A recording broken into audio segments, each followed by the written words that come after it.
Assalamualaikum warahmatullahi wabarakatuh. Saya Yanuaridi Prasetyo, NIM 21127118030, ingin mengerjakan tugas hukum partai politik dan pemilu yang dibimbing oleh Bapak Roni Sulistianto, Luhukai SHMH. Mengenai tugas problematika penerapan presidensial threshold dalam ambang batas.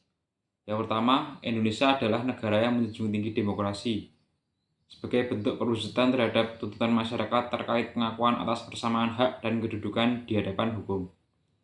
Demokrasi dimaknai sebagai suatu dasar hidup bernegara, bahwa pada tingkat terakhir masyarakat dapat berkontribusi dalam hal berkaitan dengan kehidupannya, termasuk dalam rangka menilai kebijakan pemerintah yang menentukan jalannya kehidupan masyarakat.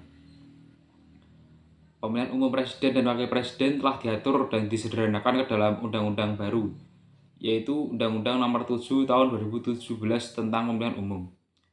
Walaupun demikian, muatan terhadap pengaturannya sedikit banyak masih mengadopsi Undang-Undang Nomor 42 Tahun 2008 tentang Pemilihan Umum Presiden dan Wakil Presiden. Dan salah satu muatannya masih tetap ada mengenai presidensial threshold. Threshold dapat dipahami juga sebagai sistem perwakilan proporsional, angka dan proporsi minimum dari jumlah pemilih untuk menjadi perwakilan atau utusan di parlemen. Istilah threshold juga diistilahkan dengan batas minimum. Istilah ini sering digunakan untuk mengatur ambang batas parlemen dan ambang batas presiden untuk bisa ikut dalam pemilu.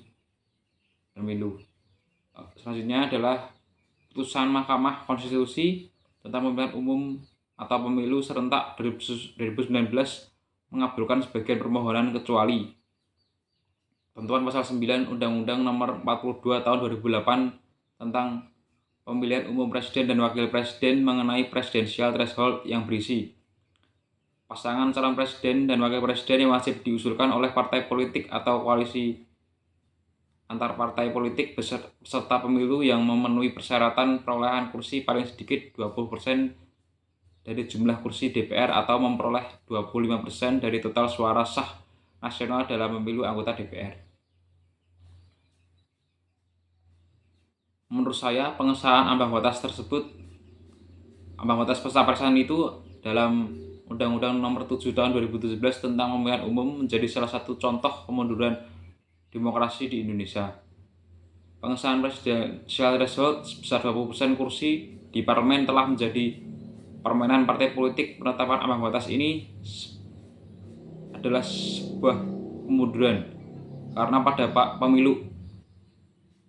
pemilihan umum 2019 pada waktu pemilihan presiden dan pemilihan umum legislatif diadakan bersamaan, sehingga batas minimal yang dipakai atas dasar hasil pemilihan umum 2004 sehingga batas minimum untuk pemilihan presiden yang digunakan adalah pada dengan hasil pemilihan umum tahun 2014. Ambang batas pencapresan 20% ini telah membungkam ekspresi dan aspirasi masyarakat untuk mencalonkan calon presiden alternatif. Hal yang berpotensi memunculkan tokoh alternatif sudah terlucuti atau mundur sebelum berperang. Hak rakyat yang mengekspresikan aspirasinya tercuri oleh partai. Terima kasih atas perhatiannya. Untuk selanjutnya dapat dilihat melalui makalah saya yang saya kirim melalui grup WA. Terima kasih Pak Roni.